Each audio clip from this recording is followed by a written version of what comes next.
Good afternoon. After a wonderful potbelly lunch, it is really becoming increasingly difficult to keep our eyes open. But I'm sure my wonderful friends here on stage are going to keep us cracklingly alive.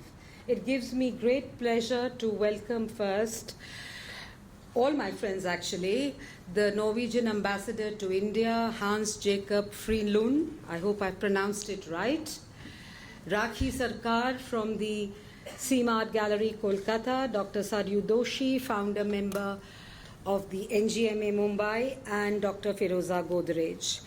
This session is really about changing creative businesses in museums.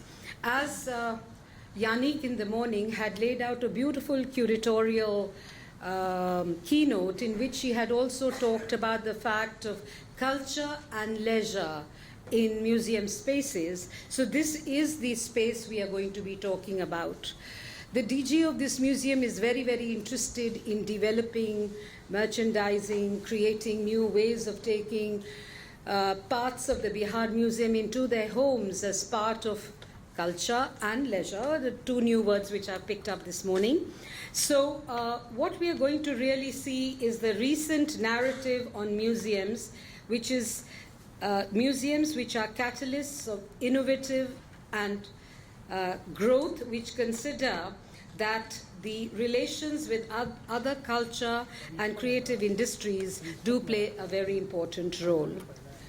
While the Norwegian ambassador will give a little background of his, you must be wondering why Norway, why the Norwegian ambassador, all that will be explained when he starts speaking.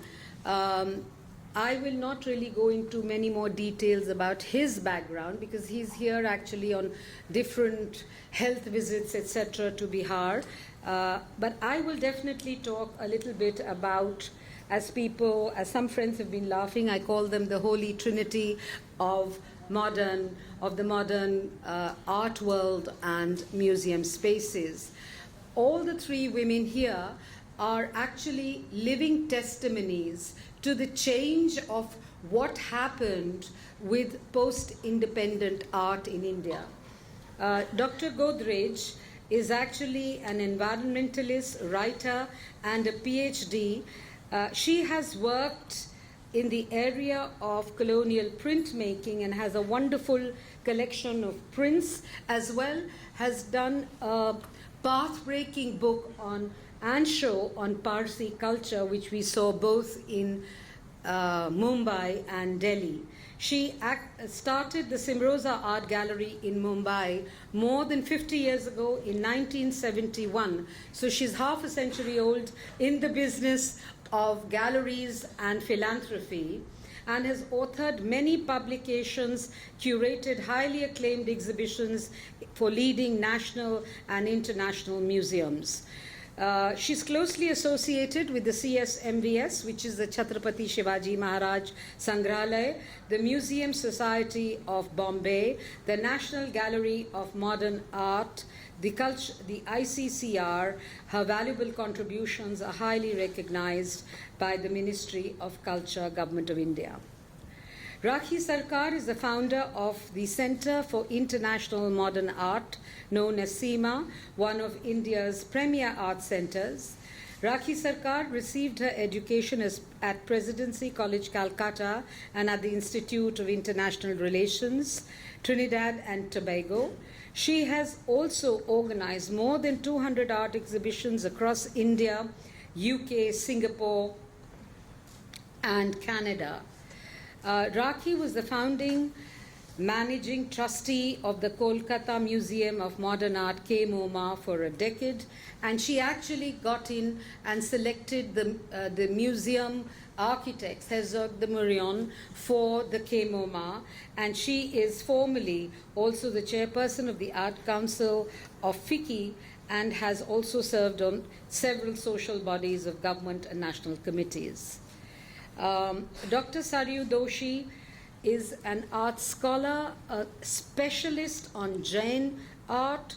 She has taught both in India and in the University of Berkeley. She's an art historian, academician, curator, and is the founder director of the National Gallery of Modern Art, Mumbai, and a former pro tem chairman of the Lalit Kala, New Delhi.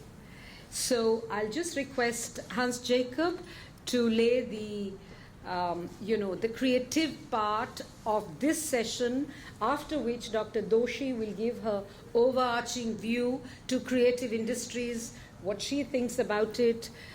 She really, in many ways, is a living oracle of what happened in Mumbai for the last 60 years. So we have voices of experience with us, and I think it's going to be more of a oral testimony than academia, and I think it will be a great change to listen to the words of experience. Over to you, Hans, and thank you for being here. Elka, thank you for those nice words. And first, I need to correct you for one thing. I'm here primarily to support this event. And then I use the opportunity to do and to actually also visit other projects and programs we do have in the area. And I'm very honored that you wanted me to come here, and I'm very happy that I'm able to support. So, dear panelists, dignitaries, guests, and dear friends, I'm pleased to be here today at the Bihar Museum Biennale, opening this important session on changing creative industry in museum. And we're in a museum, and the museum is often then seen as a sort of repository of dust, of what has been passing. But in the modern world, actually, the culture and creative activity is more and more important for our society and our economy. And in this perspective, what the museums are doing is extremely important, and how the museums actually help make that creativity and help foster creativity, and also put it into other perspective. Alka, you talked about culture and leisure. And one strategy that we have chosen in Oslo, my hometown, is actually to build new institutions like the new National Museum, like the new Munch Museum, like a new municipal library, and connect them directly with leisure.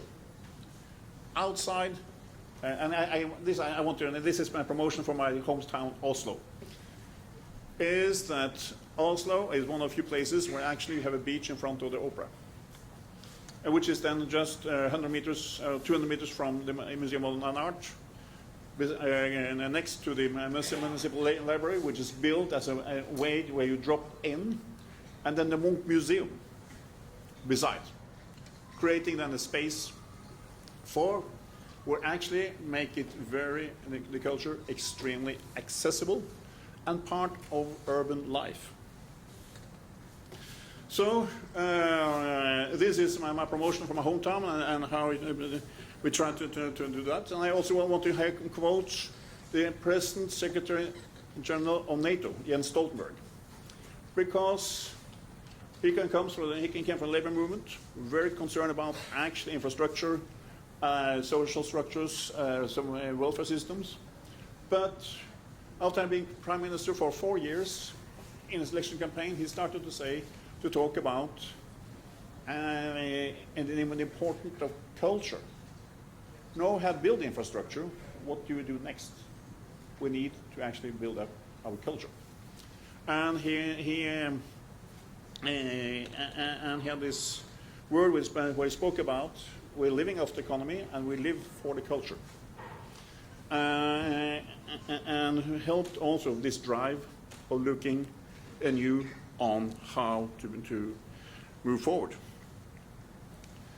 So in this respect, it's important that people are like you and me, the creative world, you, the bureaucrats, me, get together to create a safe space for the creative industry.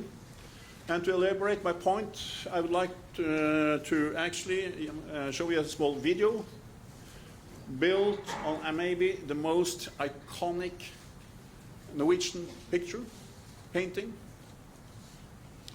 So, I suppose you recognize this one.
This video sums up in a minute how the creative industry in museums in Norway is changing and adapting to times, and actually this iconic painting is still having a creative power.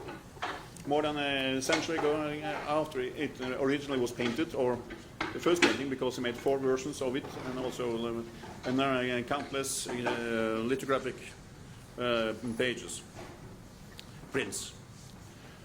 So, all museums have a story to tell, and all stories need to be told professionally and smartly. And what you saw in this video is just a small example of how it can be done, and how it's done in Norway, or out of Norway.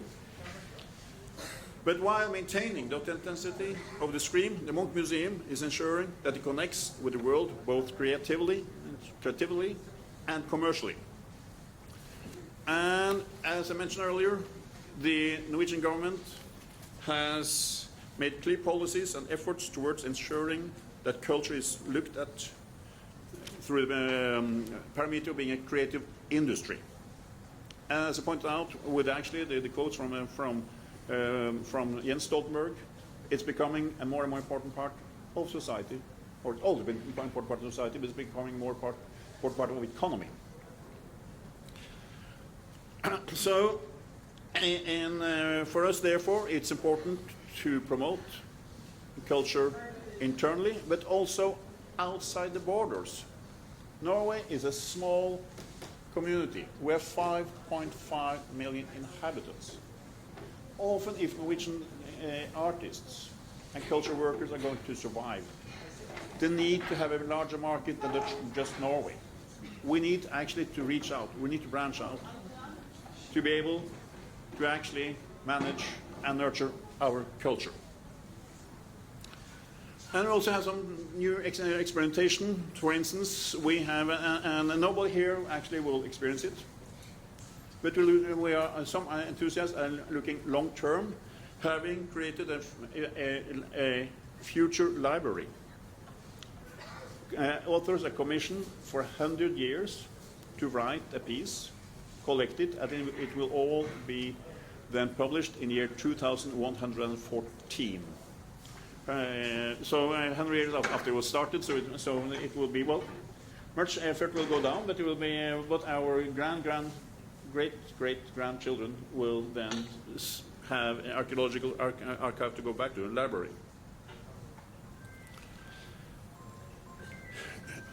And then, but coming from in Norway to India. India is a land of great heritage and history.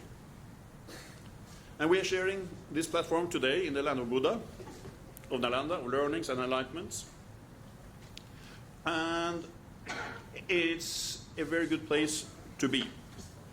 And I'm confident that this Biennale will open up several ideas and opportunities for the Indian creative industry to come together and adapt to the changes. And as a now ending, I would like to end with a challenge to you, linking India to Norway, and more precisely, the neighboring state Jharkhand to Norway, and to museums. Back in the mid-1800s, back in the mid-19th century, Norwegian missionaries Paul Olaf Bodding and Lars Olsen Skrefsrud spent a large part of their lives in the district of Dunka in Jharkhand. They codified the language of the locals, in this case the Santali tribe, and also wrote the first comprehensive grammar and the first comprehensive dictionary. And this dictionary is still in print. The last reprint was in 2018. As a result of this work, which ended in the codification of the major tribal language of India and one of 22 official languages of India, also they gathered a huge collection of Santali artifacts. So in reality, the biggest collection of Santali artifacts actually is in the Norwegian Cultural Historical Museum in Oslo. And all the writings of Bodding and all the artifacts are registered digitally and are available digitally. So there is a platform to develop and use this, both to actually establish, to exhibit what exists, to actually promote pride in identity, and incorporating both physically and digitally between Norway and India. And that's my challenge to you, is how can we actually pursue that objective? So I really looking forward to get some proposals and input in this respect, and wishing this session all luck. There is power in museums. There is power in what is transmitted from museum, what is brought to us, and what we bring to our children. Actually, the museums in my childhood were very different from today's museums, but I'm very happy that my mother actually dragged me around to a lot of museums, and I've been dragging my children around. And somehow it seems like they will drag their children also into it. So it's about this continuity that we have, but we need to develop the museums to make our children, our grandchildren coming. So good luck with the session. I hope for a great session. Thank you. Indeed, a great pleasure for me to be here today. I am honored that Nitishji and Alka has asked me to come here. And it's such a pleasure to see such a beautiful building, so well laid out, so beautifully displayed. So it has been a great experience to be here for the last 2 days. Apart from that, one has met so many friends in the field, which is so invigorating and so wonderful to be with. And just the whole atmosphere has been very enriching, and I want to again thank you for that. When Dr. Pandey asked me to speak, she said, "You speak on art industry." And I was a little surprised, a little taken aback, because I never associated art with industry. You know, to me, art is creative and something that is beautiful and something that is imaginative and perhaps esoteric. Whereas industry is mechanical, the same sort of thing being produced, the same person doing the same thing every day, all that. So it had a certain mechanical quality to it. And to combine the two was very difficult in my mind.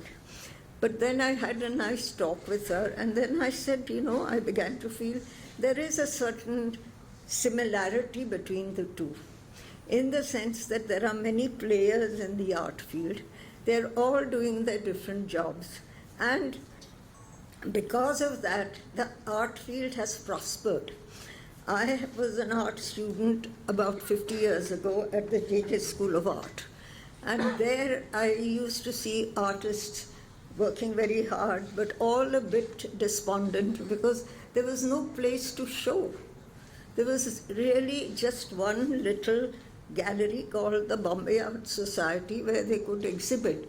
But being young artists, they never got an opportunity, and they were really quite disappointed and dejected.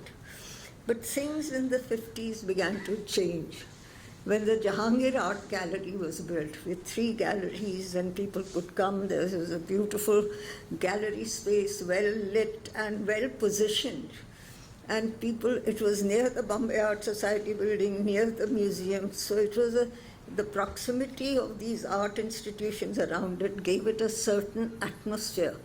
And so Jahangir Art Gallery began to have exhibitions, and people came regularly, and also people came to see it. And it was on the bus route of Bombay, city sightseeing.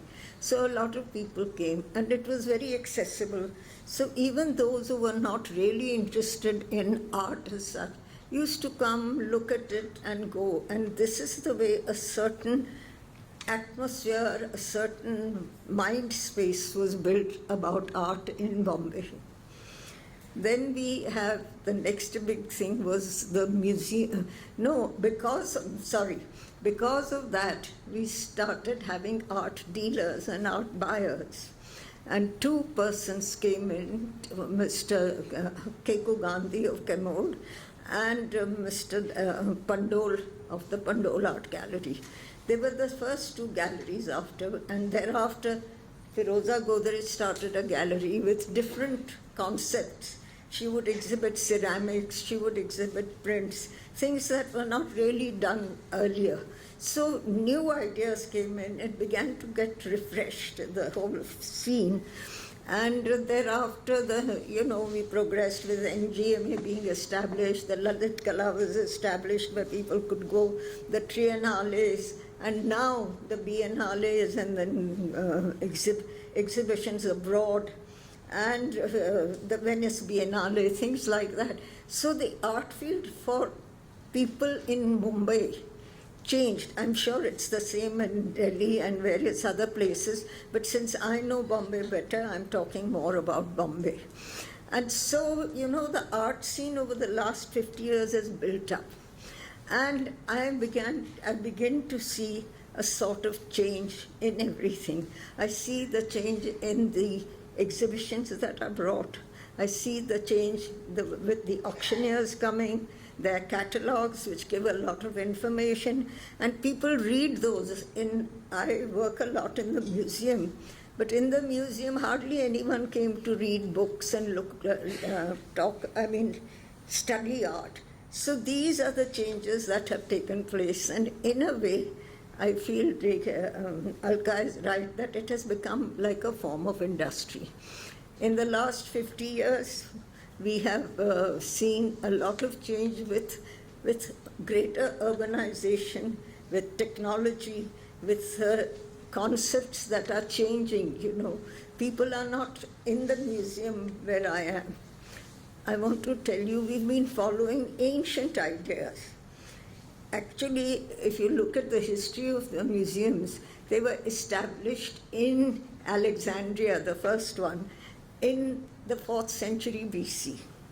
Thereafter, it developed, and the Romans encouraged people to look at art. They put great statuary in their cities where people could appreciate it. But the movement got a fillip when, in the 16th century, Europeans who had been abroad or who had interest in art, they had these curiosity cabinets where things of lands conquered, of things with lands which you were trading with, you brought objects which were different. Of course, it had its impact with African art, making its impact on all the Impressionists and Picasso. But what I'm trying to say is that the field began to enlarge.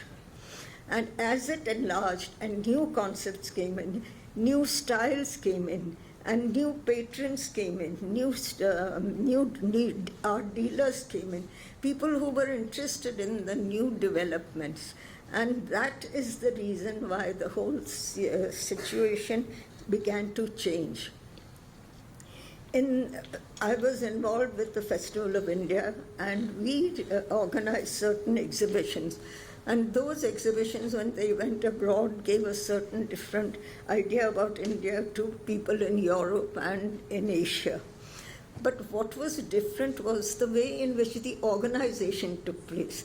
There became a certain professionalism. Earlier museums were like, there was people were academic in their approach. They looked at things, they classified it, they studied it, they catalogued it. They did a lot of cerebral and intellectual activity with it. There was not much interest in apart from giving information to the public. But in the last 40 years, what I see is exhibitions are beginning to want to tell stories, about art objects, where they come from, who must be the users, why were they used the way they were used, what is its impact on India, and these are the sort of exhibitions we had. What was interesting was about 2 or 3 years ago at the Prince of Wales Museum, we had an exhibition where it was called India and the World. And they had a very interesting concept. What they did was, they put certain art objects, and with that, across from there, they put objects from different parts of the world being done at the same time. So it gave an idea of what people were thinking at a certain period of time in different countries. And that sort of juxtapositioning of objects, the way in which you look at it, the way in which you receive it, the way in which it is studied, all these began to make a change. And art writing changed, art exhibitioning changed, art concepts changed, art patrons changed, and art dealers changed. Auctioneers, of course, had a lot to do with it. So art began to have a certain place in society. At the same time, educational institutions used to bring schools, and the curators took great interest in explaining things to children. They first exhibited only things that would interest them, and then further on graduated to more cerebral things. Also, the Prince of Wales Museum has a bus that goes to villages where they show children things. But what we see is a demographic change. People from various stratas are now interested in art, and that has made museums more conscious of their own role, the fact that they can play a very vital and pivotal role in society.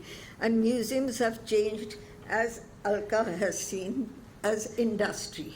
How to organize an exhibition, how to make it more interesting, how to make it interesting for various age groups, how to bring in people for walk through the exhibitions, how to publish catalogs. So in a way, it has become a very professional enterprise. But what is even more interesting is that this has led to, with technology, into a different area. Now we see people can take photographs. So earlier, photographs were not allowed in museums. Now they can take photographs on their phones. They can see those objects at home if they want to. And more than that, they can change certain things on their own also. So technology is playing a very great role in exhibitions now. And the other day, I went to a very big exhibition that has been organized by Neeta Ambani in Bombay. It is an immersive exhibition. It is about a house, and it is completely immersive and, as I would say, different, very different. Except that it's a house, there is nothing that is really being told, except that it is all with technology. There were huge faces, there were faces of contradictory things like a bird pecking at the teeth of a woman. I wish I had brought slides to show you. And there were spaghetti, images of spaghetti in a car or in this way. Things that are very contradictory, not things that you would associate with each other. But you should have seen the number of people who came there. The school groups who came, the women who came, who had leisure time and came, and it was constantly full. And they were going through it with such interest. They loved the color. It didn't matter if it wasn't realistic. It was a different way in which they were looking at the exhibition, experiencing it, enjoying it. I seldom see that in the museum that we have at the Prince of Wales. The children come, they're sober, they enjoy the look and go. But here it was like they were laughing, running, enjoying it.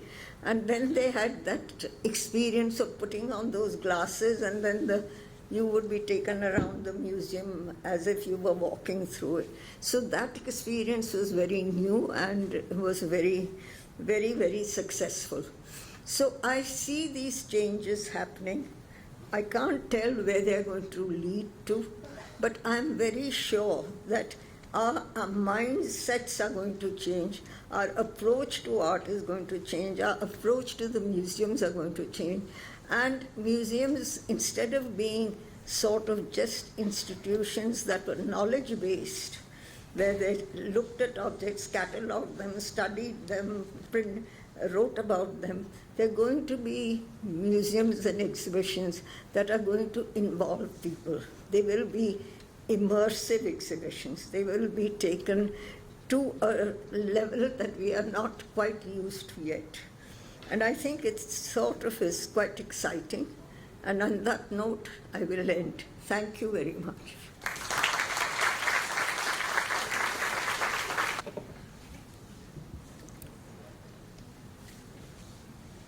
Difficult act to follow. She's my senior, my inspiration. And I think if I were to do my PhD, I keep threatening her, it's going to be on her. She really needs to be recorded.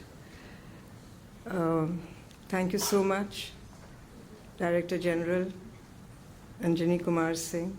We met in Bombay about 2 years ago and had invited us to visit this amazing space. I was absolutely left breathless. I came in through the wrong entrance yesterday with another colleague, so I really saw the working of this museum. The bays, the parking bays, the storage areas, I mean, everything you could have wished for in a contemporary museum of this century and maybe the next, he has put in place with great passion and foresight. So I think I speak on behalf of everyone here. Congratulations to you and the government of Bihar, the Chief Minister. It's a real gift, not only to your state, but to the nation. Thank you for that. And close on your heels, I have to thank my good friend. I won't call her old friend, I'll call her my young friend, Dr. Alka Pandey. Another inspiration, the way she produces her books and her talks, it's amazing. I keep on saying, does she have 48 hours and I just have 23 and a half? What is the secret of that? So thank you, Alka, for inviting me here. Norwegian Ambassador, thank you so much for your words. Culture is all about communication. And I'd like to start with one incident that has always remained in my mind. It was not connected with anything I had done till then. I was really surprised when I was in the British Museum several years ago. I was talking to the then director, who some of you may know, Mr. Neil McGregor, a great lover of India, and he asked me what I was doing. So I said, I've been commissioned to do an exhibition by the National Gallery of Modern Art, and it's going to open in a few months' time. And I'm in London to help SOAS with a similar exhibition. And just over a cup of tea, he said, would you like the Cyrus cylinder? I said, I would love to have the Cyrus cylinder. It doesn't exactly fit into my museum and my brief, but it'll fit into Mr. Mukherjee's museum across the road at the CSMVS. We had no idea whether Mr. Mukherjee had a slot for this exhibition, but I'll tell you why he offered this to me. A little time earlier, and his heart was in his mouth when this happened, he had been approached to use the Cyrus cylinder to build a cultural bridge between Britain and Iran.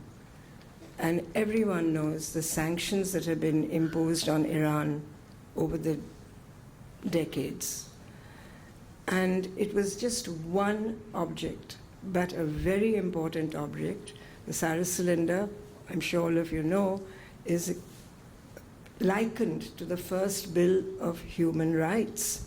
And it's enshrined in the UN Charter. As soon as you enter the UN building, the words are written over there of freedom, democracy, everything you can possibly think of in this modern world where we want this desperately is enshrined. And I use the word enshrined because it's like a Bible.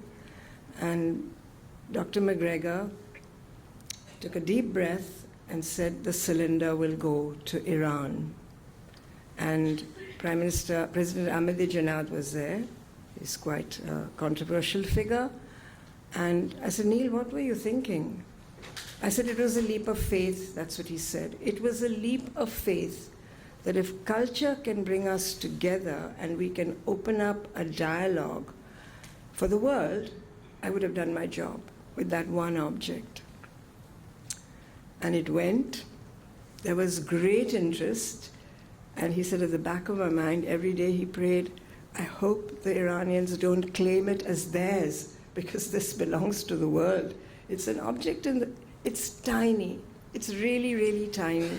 They're making replicas of the Cyrus cylinder in their shop today. And I'm very, very lucky, and I'll mention that later, with another hat that I wear. You can buy the Cyrus cylinder replica if you want it. And I think every museum should have it if they have a section on that part of history in their museum. And not only did this little cylinder gratefully return to the BM, it went on a 9-city tour of the United States. And this was the tail end. He said, the cylinder is at the Getty. Do you want it? I said, yes, I want it, but let's talk to Mukherjee. And he said, yes, we'll take it. We have an exhibition space. And I got back to India. He said, it's going to be an administrative hurdle, but it will come. And my colleague and I, who are across the street at the NGMA, she said, we can't just have the Cyrus cylinder. Why don't we tell the curator of the Persian department, the Arab department, the coin department? And we got 38 other objects from the British Museum to travel. It was a miracle of admin, flights, couriers, insurance, costs. You're all museum people here. It was a miracle. Not only did the cylinder come, 38 objects came, and we didn't ask for small things. We asked for major gold amulets, silver rhytons. We were positively greedy. But that's what culture is all about. And thousands upon thousands of people came in those 3 months to the CSMVS, the museum across the street was a smaller exhibition, spanning only 3 centuries of trade, 16th to 19th, early 20th centuries, of Parsi traders who went to China, opium, silk, etc. That's another story. The Silk Route overland and the Silk Route over the seas. So there are lots of things we've covered, but now I'm going to go back to what Alka briefed me, and I'll try to keep it brief. And if you want to ask questions later, I'll be happy to answer them. But I do wear several hats. I still do. I still have Cymroza Art Gallery. Many of my colleagues here from the art world will know that in September 21, I was very young when I started the gallery. Many questions were asked, would you have done it today? Would you have done it all over again? I said, the world has changed. You can't talk about what you did 50 years ago, and the passions you had 50 years ago were different, the problems that we had. But yes, I'm still involved with the gallery. I followed Dr. Saryu Doshi as director of the National Gallery of Modern Art, Mumbai, and Professor Yannick.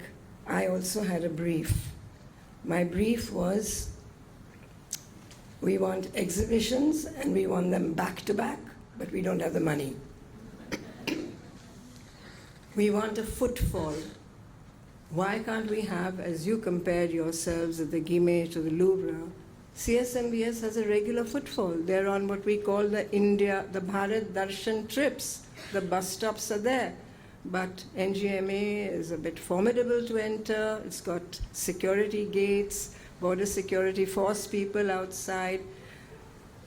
It's there. It's a fact of life. And the numbers are very, very low. So the second brief was increase the footfall.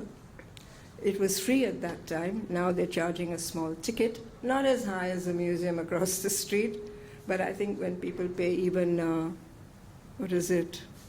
25 cents now to enter the US cents to enter the museum, it's good. It's a beginning.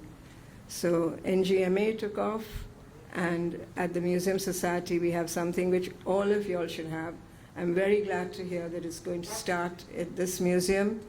It's what you would call in Europe the Friends of Museums. It's the Museum Society of Bombay. That is celebrating 60 years, and out of its 60 years, I've been associated with for about 40 years. I joined the society as a very, very young girl, and currently I'm the chairman. We've disciplined ourselves. We have a memorandum of rules, regulations. We have regular meetings. Pandemic threw us off balance completely. But we adapted to technology. We're on Zoom now. Everything goes on YouTube. So I'm very happy that Mumbai now is flourishing. And to NGMA, still have to work hard, guys. There are people here who support us. Asad Lalji, who many of you have met, he said, but your auditorium is free. I said, yes, then why don't you come and have talks there? But again, it's a question of having the initiative, the ability, the creativity, and everything else that goes in to bring that footfall in. It's always, we're very gracious. We've enjoyed your hospitality. But at least a minimum of a cup of tea and 2 biscuits, the GOI can afford. And I'm glad to say it has started with that. So that's the way we will proceed. There's a very small museum, and I'll talk about it. We don't have the square feet that you all have at the Guimet, the Louvre, nothing. It's a small, small museum. For my sins, I've been asked to revitalize it, restore it. It's a very tiny museum, but it should be up and running next year. And the government of India has been very generous with her refurbishment grant, very strictly monitored. Auditor General of India is involved, so finance is there, revenue is there, and of course culture is there, and minorities, because it's a minority museum. But we have a small space for exhibition. It's just 20 feet by 20 feet. It's going to be an empty room. It's not going to be about one community, but it's about all the communities who came together to build this great metropolis of ours, Mumbai. And it's all digital. We're taking the help of our friends in the Science Museum. We're going to talk about space. We're going to talk about tea. We're going to talk about money, short, immersive videos, and maybe there'll be one icon in the room about that particular period. If we're talking about the Silk Route, there'll be a replica of a ship. The large ship is sitting in Greenwich at Hartlepool, the INS Trincomalee, but there will be a small replica of the INS Trincomalee when we're talking about India, looking westwards to the Gulf, to Arabia in those days, and India looking eastwards towards China of the 17th and 18th century. So it's going to be a small room, but it's taking the most amount of my time. I'm not a technology person, but I will make it work because that's what I'm known for. And I sit on many committees, and everybody said, how do you manage? I said, committees? It's really true.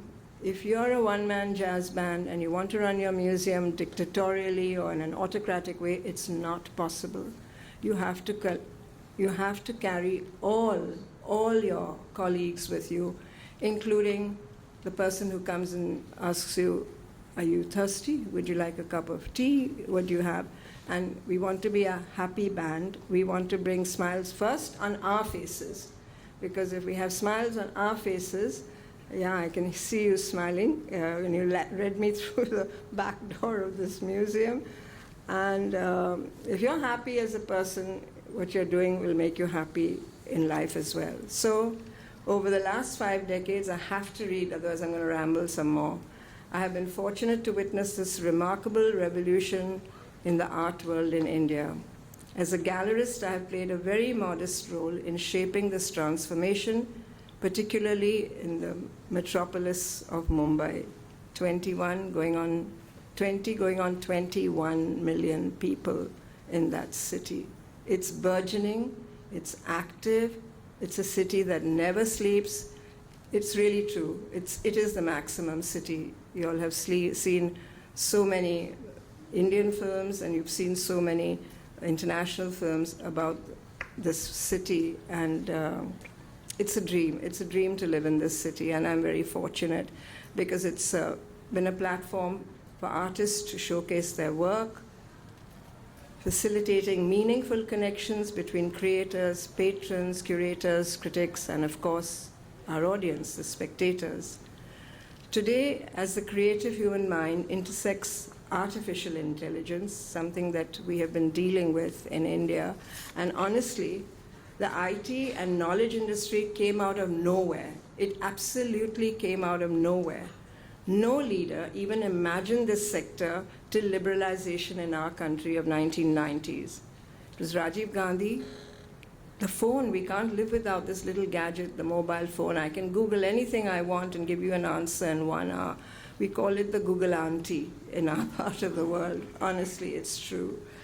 So with Rajiv Gandhi tying up with a brilliant man who lives in Chicago, an Indian, Sam Pitroda, the Planning Commission with Montek Singh Ahluwalia, a Prime Minister, who people have said didn't talk much, but thought intently, and his mind is like a computer.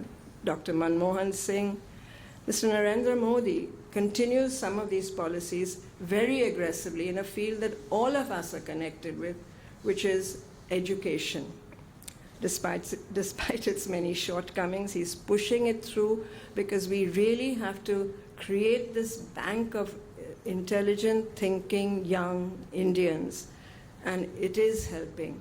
It's difficult, but it is helping, and the pandemic taught us many creative ways in doing this. So artificial intelligence calls for a moment of reflection and reevaluation of what truly means to be a part of this transient, as Dr. Doshi said, art world. When I started the gallery in the 70s, there had been long, overwhelming legacy of artistic tradition in this country. With the advent of British under the colonial patronage, European art sensibilities met Indian aesthetics. The establishment of art schools in the 1850s, such as the J.J. School of Art, which has recently, 4 months ago, been given autonomy to function like a university without having to go to Directorate of Education, Directorate of Art, running to the government, state government. So, and it's a big challenge for them because they cover fine art, they cover applied art, which now they're going to rename as design, architecture, and eventually lead to skilling. So it is really art and industry. That was the founder's dream, that we have to encourage modern technologies in weaving, metalworking, ceramics, and there's one more, printmaking, which was started in the 1690s, but not done formally. So, and as Saryu said, the Bombay Art Society in the 1980s cultivated the artists trained in Western forms of art. The patrons and collectors during this time were primarily from royal families, aristocrats, and the wealthy elite, pretty much parallel to what was happening in France 4 centuries ago. These patrons often commissioned art that served their interests, such as portraits, religious artworks, and architectural projects, the whole Mughal school of architecture. Traditional art forms like miniature painting, sculptures, and temple art flourished under their patronage. Additionally, as the new techniques of printing, such as lithography, emerged, a market for such mass-produced art too flourished. Bihar was the cradle where Charles D'Oyley was, Sir Charles D'Oyley, as an opium agent based here in Patna, who started the Bihar lithographic press. And it was a salon-type atmosphere over here, but that's where printmaking really took off. And then after that, of course, names like the Daniels, Hodges, Francis Sewing Ward, they all came through Calcutta, not through Bombay.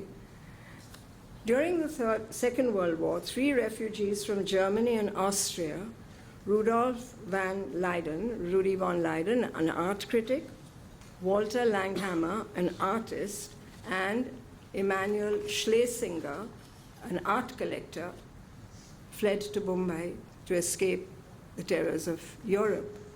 And together this trio became the founding fathers of the Bombay Progressives, a group of young emerging artists daring to break away from the conventional and ready to experiment with new art forms. So this has been on people's minds for almost a century.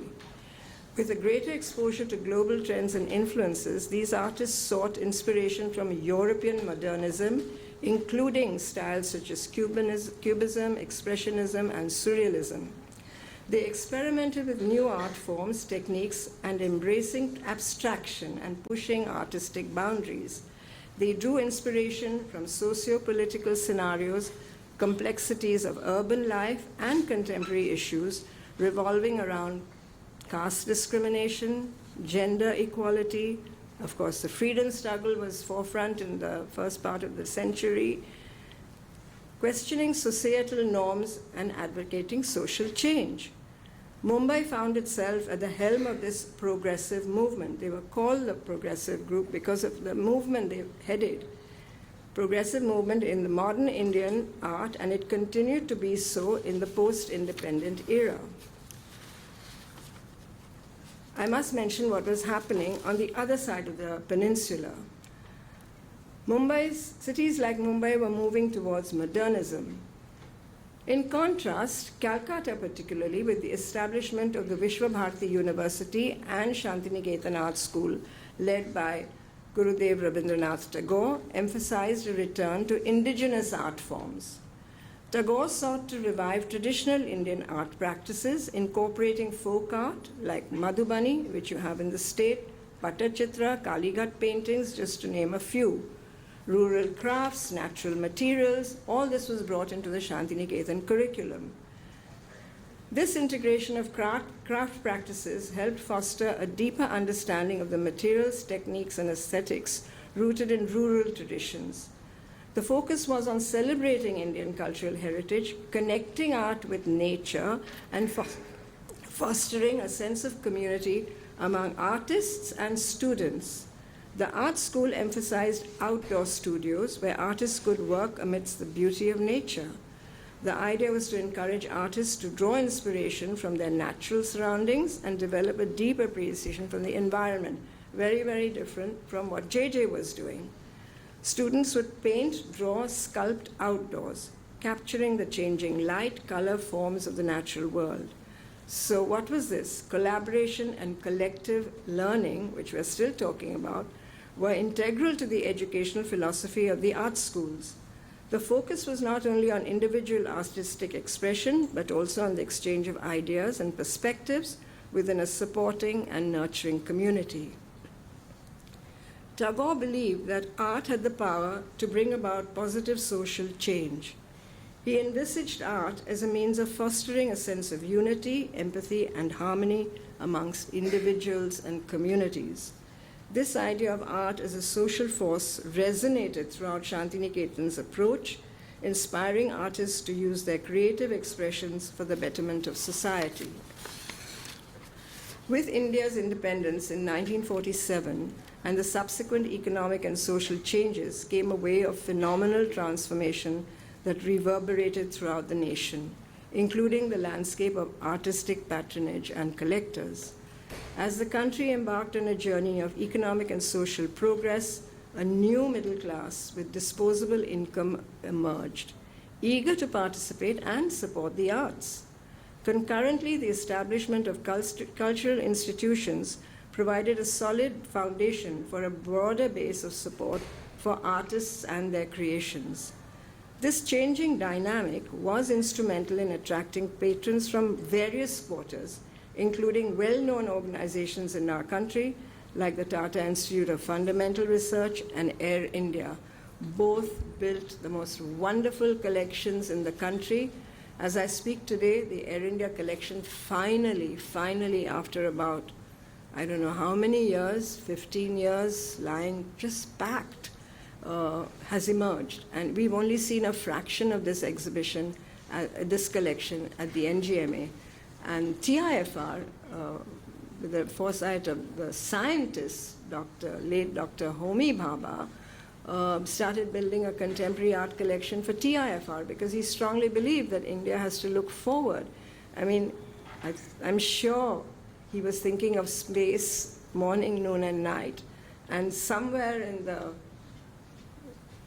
universe, his smile, he must be smiling on India as Chandrayaan-3, hurtles into, already gone into the orbit of the moon since a few days, and we're all eagerly anticipating 26th and 25th of August. But equally important, he built this fantastic art collection at the TIFR, and with the foresight, because I'm a great believer in documentation, and it started in Saryu's tenure, and it ended somewhere in between her and me.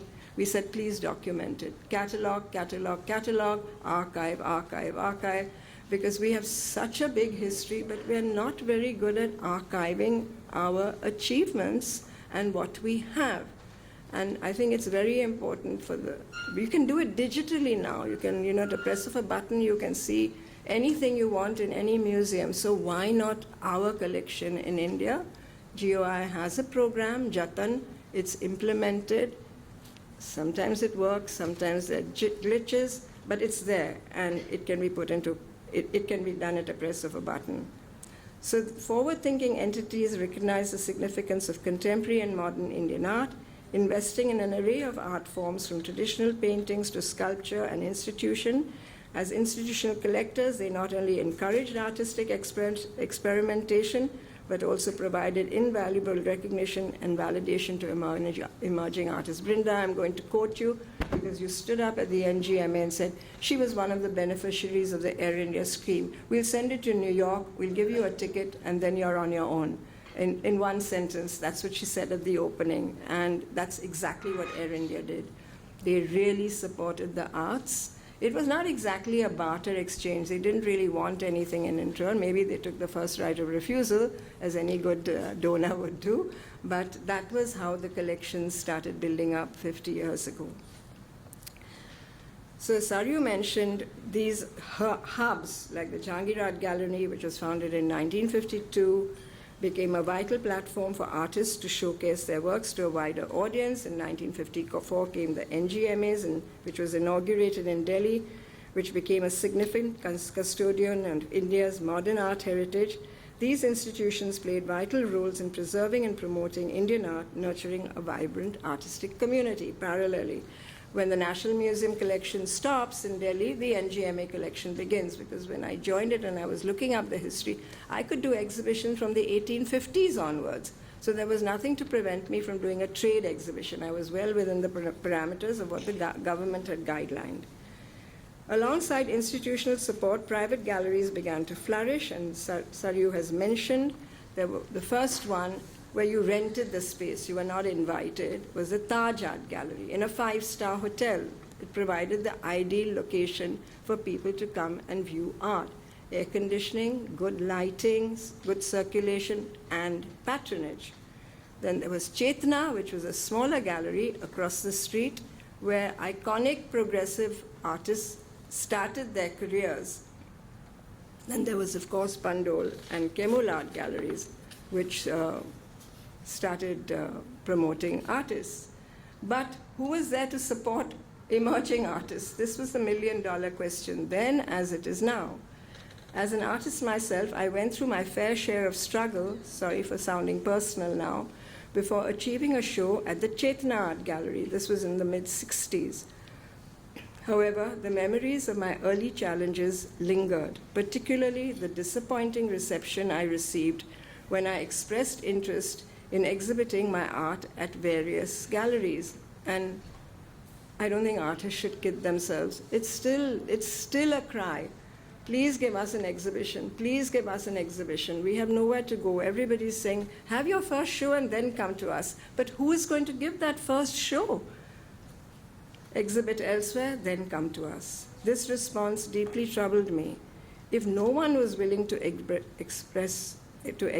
our work, now their work, then and now, until they were already established, how were these artists supposed to gain recognition and establish themselves in the first place?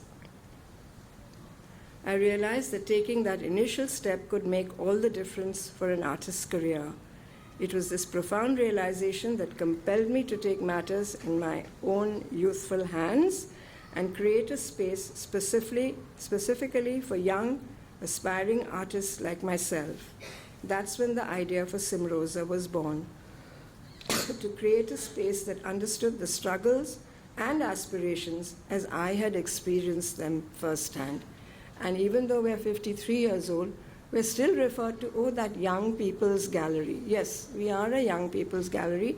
You can label us whichever way you want, but you will get a platform, either, if not a solo show, a two-person show, or a group show, something the current management will give you. As Saryu said, the art scene continued to gain momentum. Auction houses from overseas started first, and then homegrown auction houses came into the picture. 1980s, 1990s, Delhi witnessed its first auctions, and Mumbai soon followed, with several auction houses springing up by the 2000s. This development interjected a fresh energy into the market. Now, I don't like this word, but you know what I'm saying, and it conveys the message very quickly. The market providing an exciting place for collectors and investors to engage with art in new dynamic ways. When I ever wanted to do an exhibition in a museum, I constantly heard this, oh, but they're so commercial and we are a museum. I mean, we need to get a shop first, you know, and then we'll talk about it, because you can't fund it, I can't fund it. There's a sponsor. You have to negotiate what you're going to give to that sponsor. Ability to market their product, their business, whatever it is. And you have the right of discretion. So why don't you utilize it? Formulate your rules. Abide by those principles. Don't bend them and shift them to accommodate a friend. That's not on. So Mumbai in particular blossomed into a bustling hub of artistic activity, and now we have about 19 to 20 galleries dotting our landscape. NGMA also expanded its reach by coming to Mumbai in 1996, further promoting artistic excellence and cultural exchange. That's what we were all about. You can use any type of nomenclature for art market. I should have said it in the earlier sentence. But it did bring dynamic growth and a transformation to the Indian art market with the confluence of patrons, institutions, galleries, and auctions. This confluence has continued to shape the contemporary art scene, propelling Indian art and artists onto a global stage and contributing significantly to the nation's cultural legacy. Sorry. So today, and I'll be brief, I know we're running against time.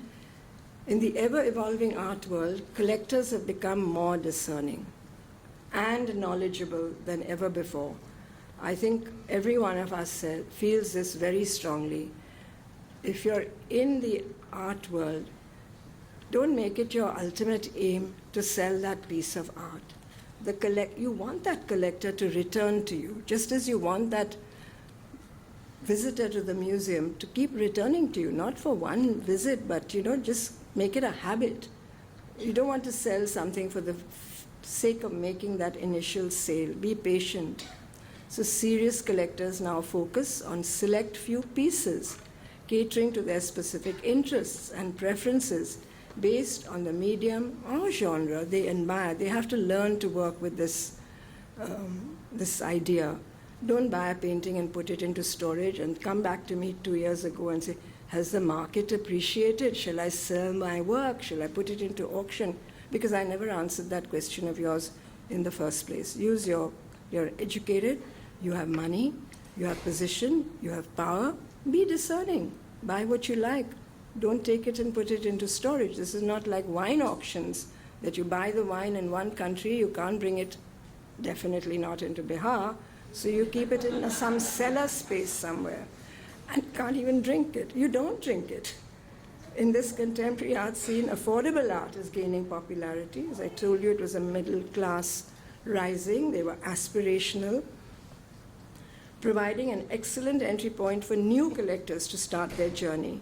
It offers an opportunity to explore and discover their tastes without breaking their bank. However, as an advice to these budding collectors, it's essential to resist being swayed solely by market trends. Instead, the guiding question should be whether the artwork resonates with them personally and if they can envision living with it and cherishing it in their own space. Build up a rapport with all the artists that you're working with. It is so essential. And I know there are many people sitting in the audience today, so many artists. Yes, we've all become family members with each other. We travel across the country to celebrate joy and sorrow and sharing a meal. For large collectors such as corporations and institutions, it's crucial to recognize their responsibility in preserving and nurturing the art they acquire.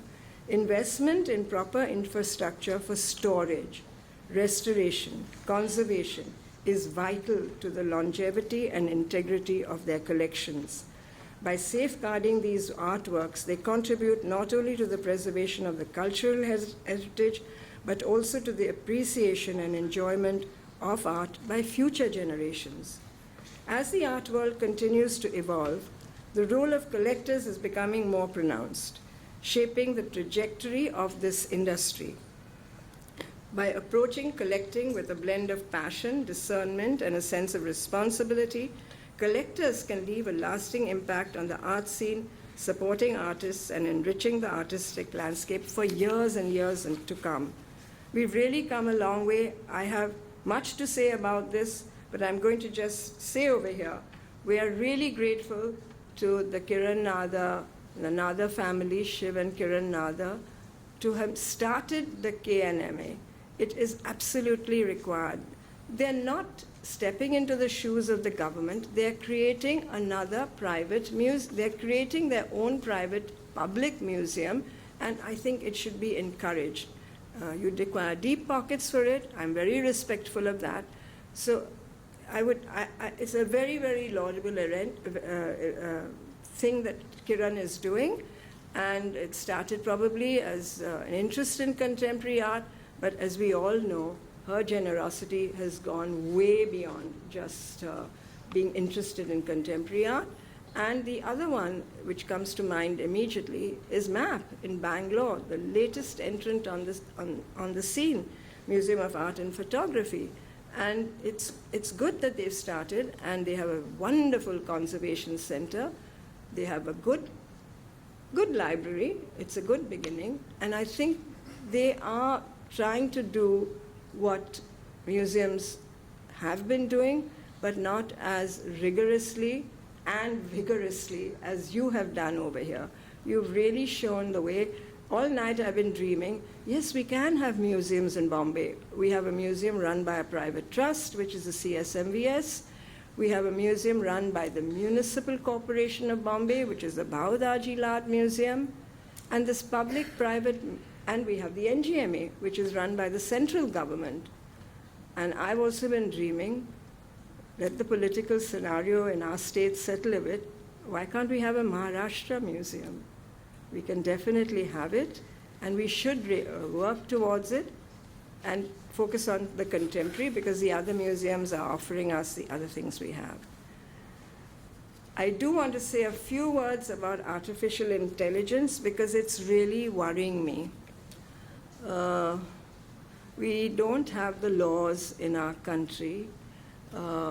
We don't want to, we should study what is happening in the art world.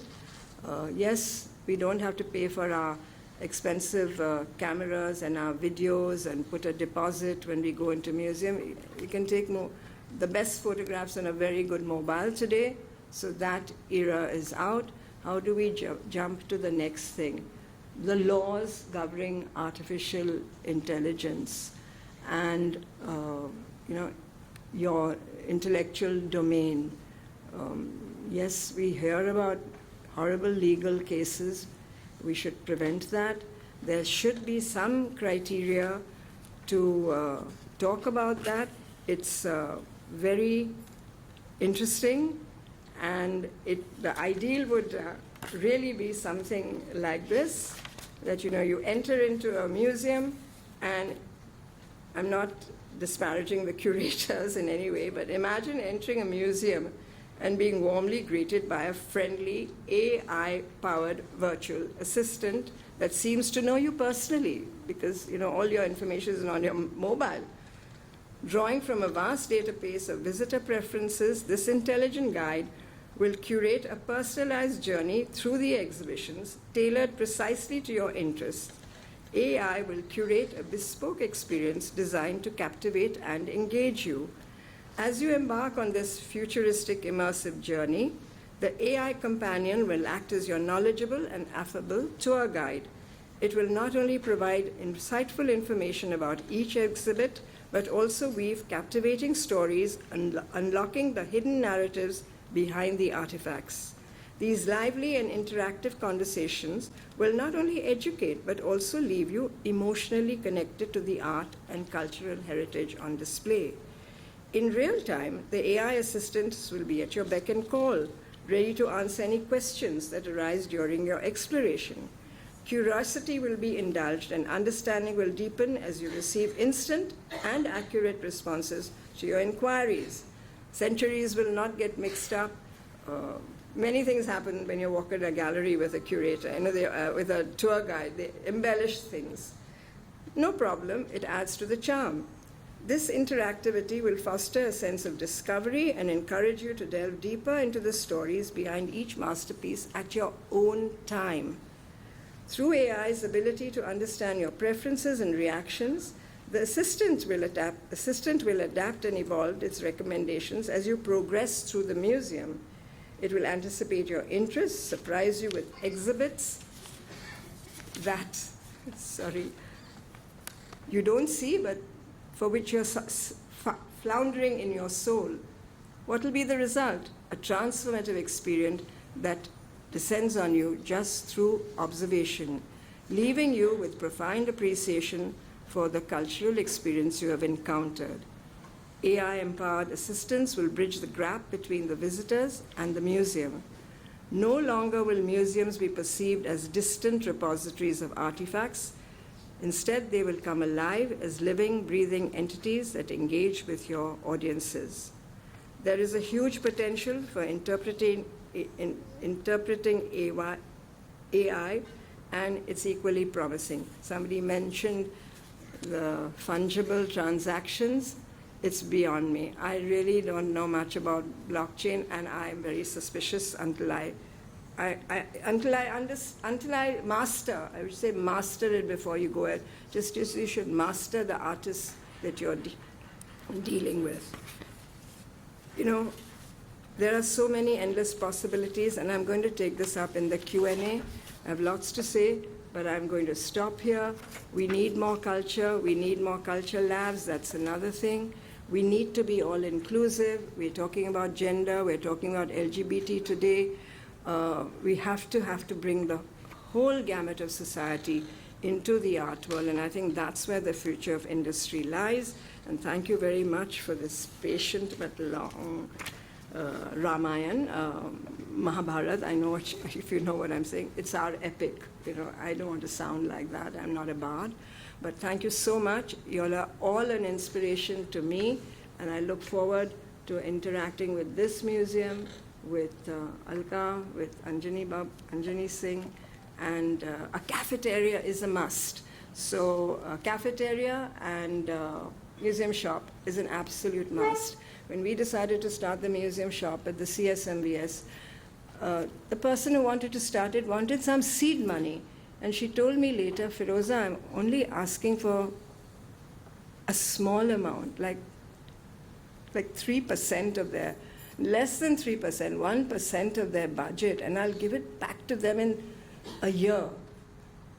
So we went, some of our friends went and said, just give it. I mean, and the Museum Society said, tell them that if she fails on her delivery, we will do it. I said, are you kidding? She's asking for 3 lakhs. I said, no, we will, please somebody calculate what is 3 lakhs in euros and dollars. And they gave it to her. And what? She didn't have to wait for a year. In 3 months, she returned that money to them. So museums saw the importance. We see it in all museums. There's a director for exhibitions. There's a director for commerce. And the museum shop is there. Your replicas, your objects going out. It's such a you saw that beautiful picture of the museum shop at the Guimet and Museum Cafe. You want to have that little break in between your long day at the museum and have it in the best surroundings. I've been told we only have 50 square feet for this little museum that we're doing up. I said, we'll make the best of our 50 square feet. And no cooking, no this, that, all parameters followed. We don't want to make a fire in the museum. But these two are really essential today. And bringing kids into the museum, you started the Children's Museum, have a Children's Day. Children should be admitted free. Senior citizens should be admitted free on some days at least of the week. I could go on and on of all the good things we could do to make our museums not only in the 21st century, but well into the 22nd as well. I won't be around, but enjoy your life. Thank you very much. Good evening, everyone. First, let me thank Alka and Anjani ji for inviting me here. Most gracious of the entire Bihar Museum for having all of us here, and you're looking after us so well. Well, in my speech today, there'll be a little rasa at the beginning, a little juicy, maybe a little story, and the rest of the thing is going to be very stark and not as positive as my 2 friends gave you a very lovely positive picture. My thing is going to be more about some of the challenges we are meeting while we are working in this field. Now, a lot of the time I'm confronted with this question of what brought you into the art world. Because to be very honest, I had a very eclectic education, started with science, And then I moved into, in my postgraduate studies, I moved into a kind of liberal arts, and then into education, and finally into art. And the art, of course, came through several chance encounters. One of the chance encounters, of course, was that I was born into a family of artists and musicians. My family was deeply connected with Shantiniketan and Tagore's family, and they were very intimately involved with the Shantiniketan, the idea of Shantiniketan. And secondly, I had a father, though a banker and an economist, but he was deeply immersed into culture because his family was. And the third chance encounter was that I was married to a man who was avidly interested in collecting art. So all these encounters somehow, and fourthly, of course, I had a brilliant aunt who was one of the favorite students of Nandalal Bose. And she was one of the artists who painted the original Constitution of India, one of the artists. Nandalal Bose selected 4 artists to do the illustration, and she was one of them. But she had forgotten. So by the time I saw the Constitution of India at the National Library in Calcutta, and I came back and I told my father, who asked the sister, that how come, Amala, you never told us that you had participated in painting the Constitution of India? She looked vaguely and said, oh yes, actually Master Moshe, had got us involved, and I did about 10 or 12 pages of that. So that is the kind of background I come from. And so when I got married and we were collecting art, so my aunt comes and says that, you're collecting art, you're so interested in art, so why don't you take a few art lessons? Who do I take the lessons from? So she passed me on to a brilliant artist, Kamala Rai Chaudhary, a very good friend of hers, who was one of the 2 women who were the first batches of Indian, Bengali artists who traveled to Paris in the 40s. And Kamala Rai Chaudhary was a brilliant artist. She was one of the co-founders of the Contemporary Artists Society. And she met with some sort of a tragedy, and she gave up art. And so all her friends, Nirad Mazumdar and all of them, they said that, look, Kamala, you're too brilliant to give up art, so why don't you open a studio? So she opened a studio in Calcutta, and that's when my aunt said, why don't you take some lessons with her and learn a little bit about art. Since you're collecting art, you must know a little bit about art. And that's how I got into art, very inadvertently. But at that stage, I studied 3 years in Kamala Rai Chaudhary's studio, and she taught me the fundamentals of Western art, a Parisian mode, of French mode of painting, and all the rudiments of art making and history. And of course, at that stage, SEMA was not in the reckoning. I didn't even think of SEMA. But accidentally, that was another chance encounter. I became member of a ladies group, which was part of the Indian Chamber of Commerce. And this ladies group invited me to be their president. So I said that, look, I'm not very good at kitty parties and little to small talks, but I can do a few large projects. And one of the projects was an art exhibition. So the art exhibition was to be on 4 artists. 2 of them people had heard about.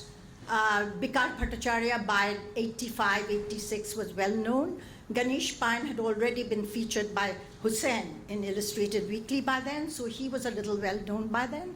But Somnath Hoare, nobody has seen his works. Only Al-Qazi had promoted him in Delhi, but nobody really were familiar with Somnath's work. And so was Jogin Chaudhary, stayed most of the time in Delhi. So people, though the artists were familiar with him, but the average art cognoscenti of Bengal were not that familiar with his works. And so my project was to have a large show. It was called Visions. And this happened in 1986, very accidentally, as I said. But that really introduced me to the arts. Why I'm telling you the story is how coming from a very absolutely non-art kind of perspective, one can get so deeply immersed in a subject and spend the rest of the life, doing something. So, this is unbelievable, because at that stage I was into social service, I was into substance abuse prevention, I was working with Betty Ford, and it was a totally different life that I had. And suddenly I got immersed. And that exhibition, the 4 artists and myself, all of us curated that exhibition together. And we worked as co-curators. We were measuring, we were selecting, we were doing, and that really was a hands-on kind of an exercise. And the exhibition entailed showing 200 artworks in one of the largest centers at that time, the Birla Academy. They partnered with us. So 3-4 floors of the Birla Academy were taken, and these 4 solos, individual solos were done. Collections from all over India came. Collections from the Karan Singh collection, from the NGMA. In those days, NGMA did lend artworks to private borrowers, so we were very fortunate. 200 artworks were shown in Calcutta for the first time. I didn't anticipate the response. It was a huge response, because people in those times, large exhibitions, especially contemporary art of the time, was unthinkable. Nobody had such large exhibitions. So it somehow worked, and that is when artists approached my husband and me and said, why don't you guys open an art institution? And of course, at that stage, I was thinking of a non-profit institution, but they said, no, you have to help us. You have to help young artists to sell their works. So you can't have a non-profit thing. You can do non-profit work if you want, but you have to help to promote us and also sell our works. So that's when we started thinking about CIMA. And it took me about 4 or 5 years. I traveled around the world. My friends from both the gallery and the museum worlds helped me immensely. I encountered a wonderful guy, very young, just out of Harvard, who was helping his father with their family business called the Pace Gallery. Pace Gallery at that time was the largest gallery in the world. And it was based in New York. And I happened to encounter young Mark Glimsher, who in fact helped me to envision CIMA. And I must give a lot of credit to him. And so we got the space and we started CIMA. So I've given you this juicy little story about how the entire thing happened. But then I have to also tell you that it was very, very invigorating, wonderful. I was absolutely passionate. And I really now, coming to think of it, I really cringe at the kind of audacity and the gumption that I showed in those days, because imagine doing those large shows without any experience was unthinkable. I wouldn't dare do something like this in any other subject now. But I think when you're young, you tend to be a little more adventurous, and that's what worked. But now coming to the more sullen story, and that is for a forward-looking policy framework for the arts in India, which we don't have.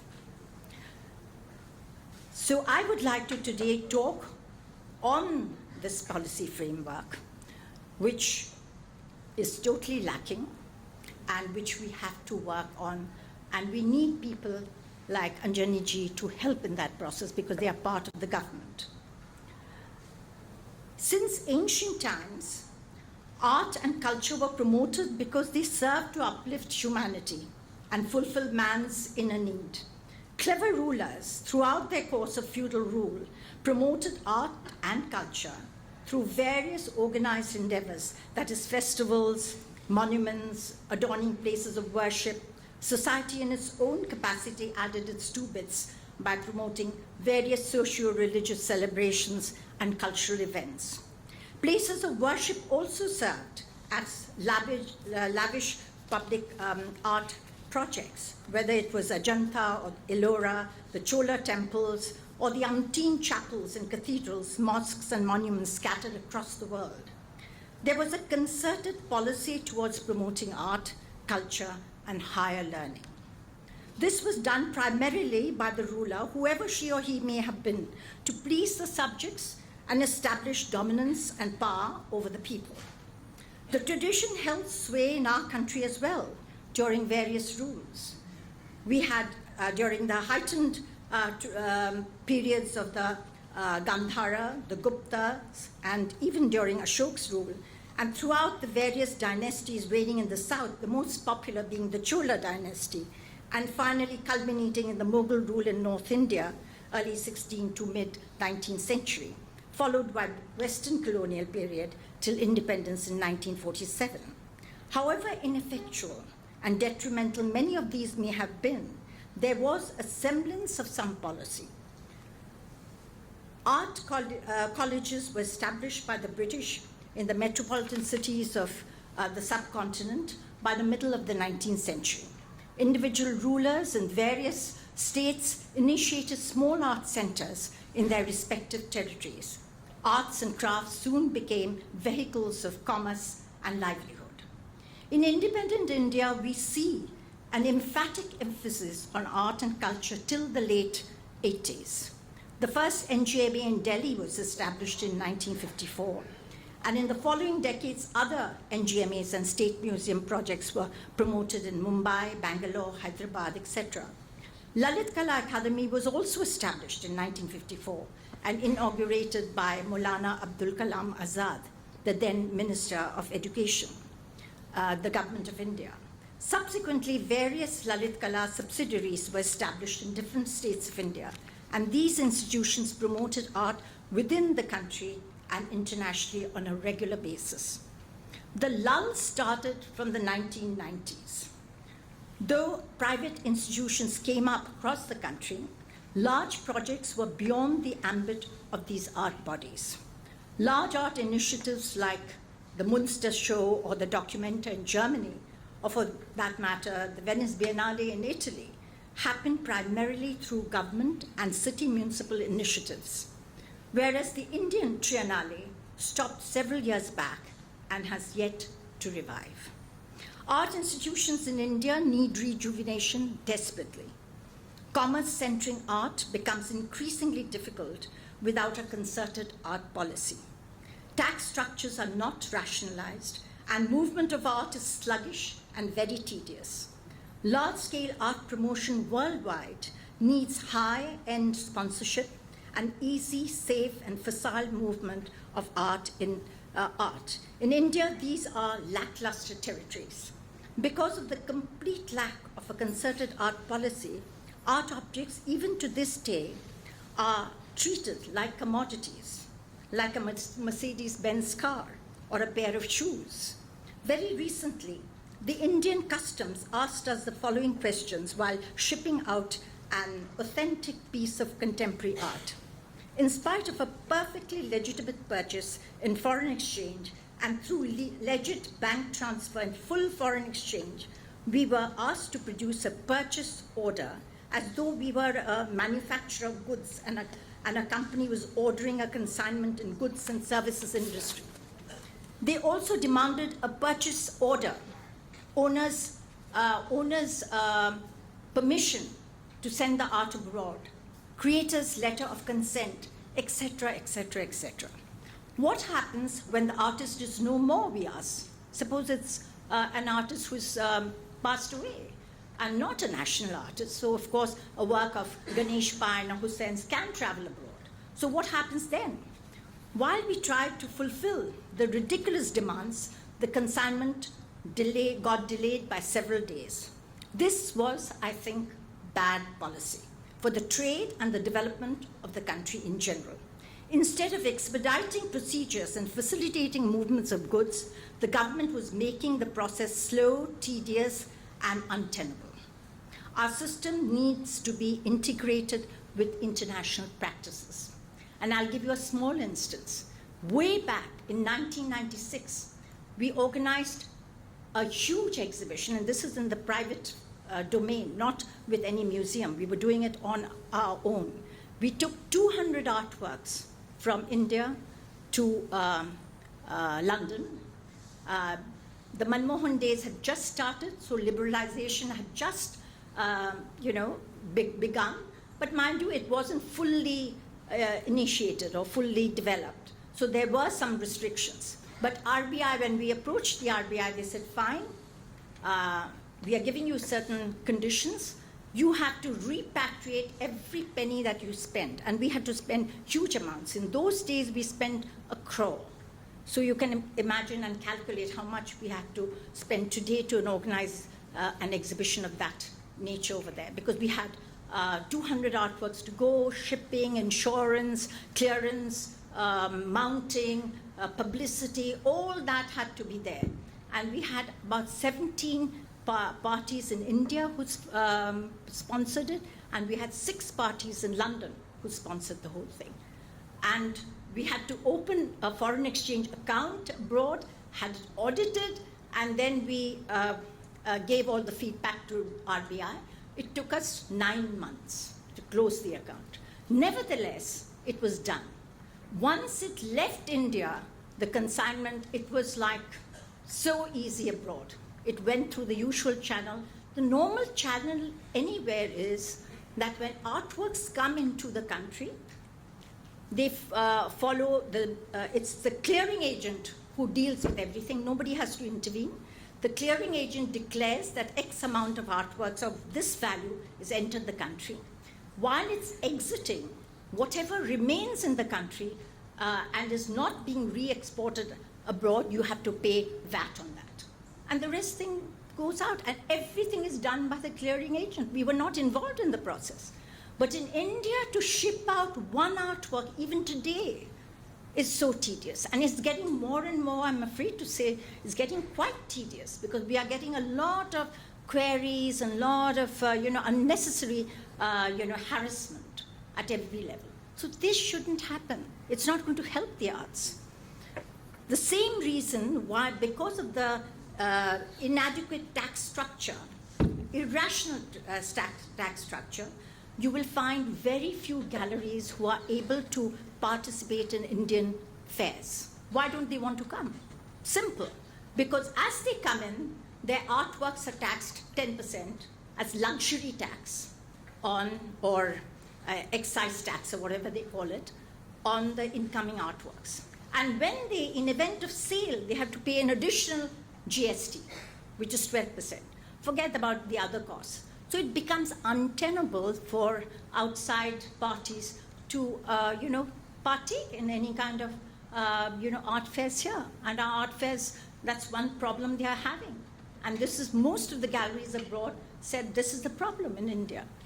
And so I think we need certain rationalization at every level. And this is what I feel that we have to do it very urgently, otherwise this sector is not going to thrive. Besides, the process of authentication, business transaction is also slow, full of hassles and extremely expensive. As opposed to our situation, most developed countries, including China, have created separate channels for safe transit of art objects. So when my goods go into London, they don't go through the regular cargo thing. They go through an art channel. The art channel is specially designed so that art objects are not interfered with. So they have special scanners, it's a totally different channel. So they know how to respect an art object. And here what happens, the customs, they open your bag and they unpack everything, and then sometimes they damage things. Sometimes the cargo is left outside in the airport to meet the vagaries of nature, and your artworks get damaged. So we don't have any system. And the reason why we don't have any system is because the artworks does not exist in the governing lexicon. So it's the customs, the airport, they say, what is artworks? Is it a pair, should we treat it like a pair of shoes? Or is it a Mercedes, since it's expensive, it must be like a Mercedes car? So how do we treat it? So they don't know how to treat art objects, because artwork does not exist in the lexicon of India. So when I was the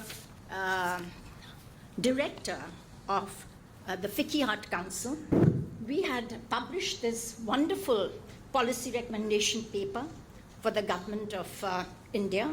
This is several years back.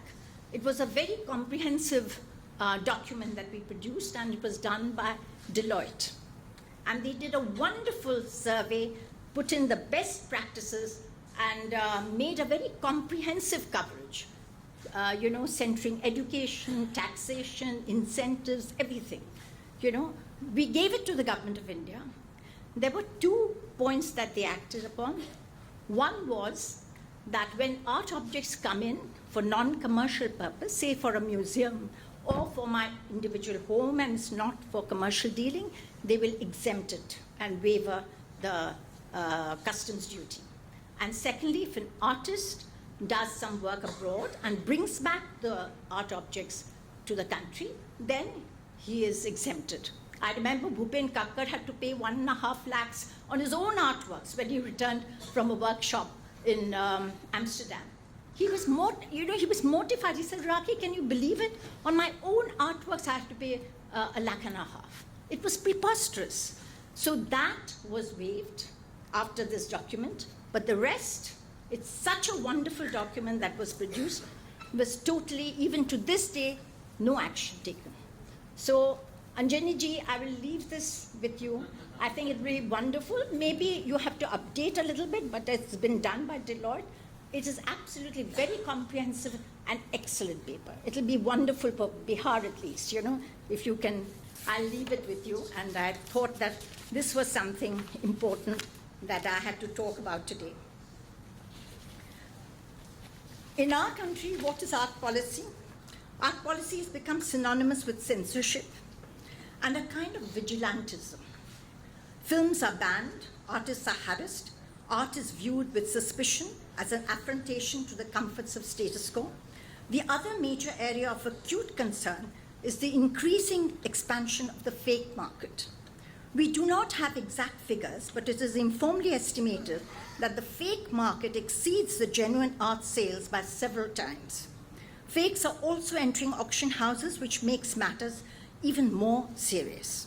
The legal copyright issues need to be strengthened, and major action against faking need to be enhanced.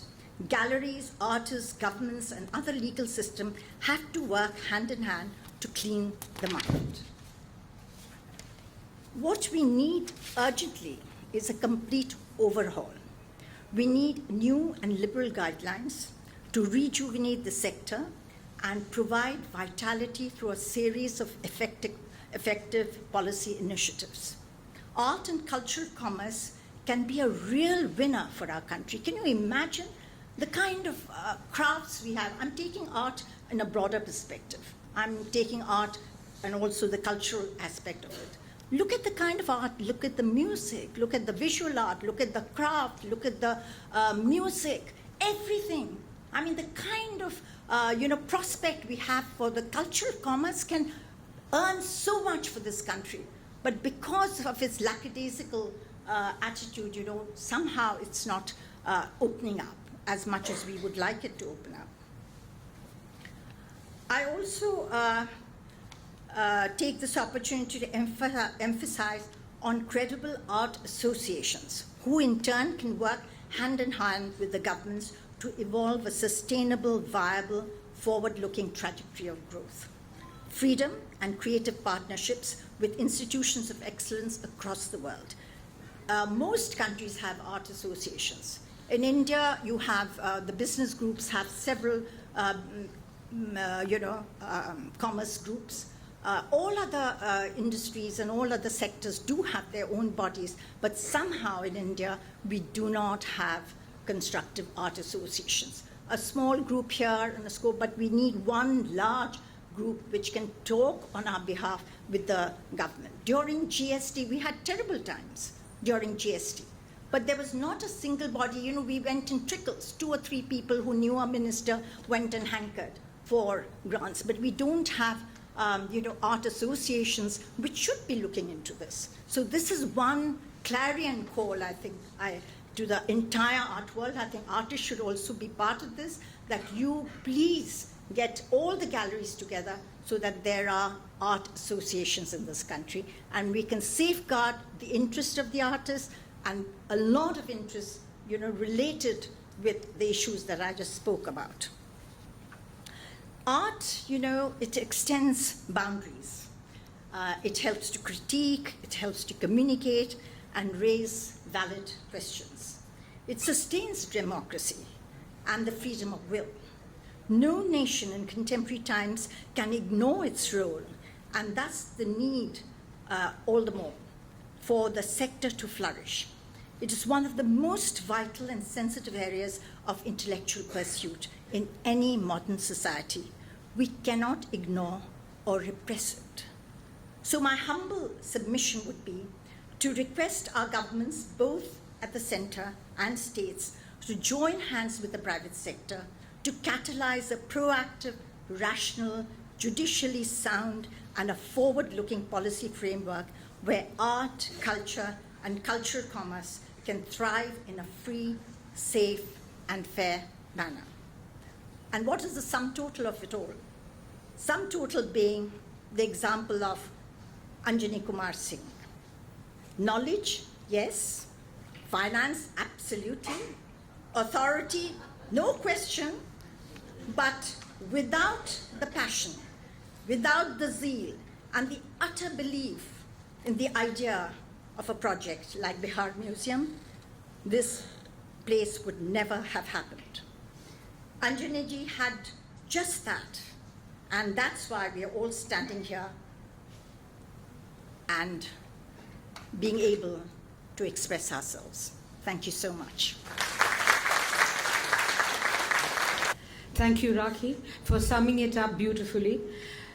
So I know we were supposed to have a Q&A, but it went on, and we've all enjoyed the 4 very different perspectives to the creative industry in museums, beginning with Hans talking about the emoji of the scream and how popular the 4 different versions were made by the artist himself, to Saryu talking about art as industry, to Pheroza bringing in different aspects of the creative aspect and museums into the space of creative industry, and Rakhi finally winding it all up and leading it back to the Director General of the Bihar Museum, which really brings in the close of the day, an intense day. We've had 2 long discussions. There are going to be 2 more tomorrow. There'll be enough time for you to interact, have your teas and coffees,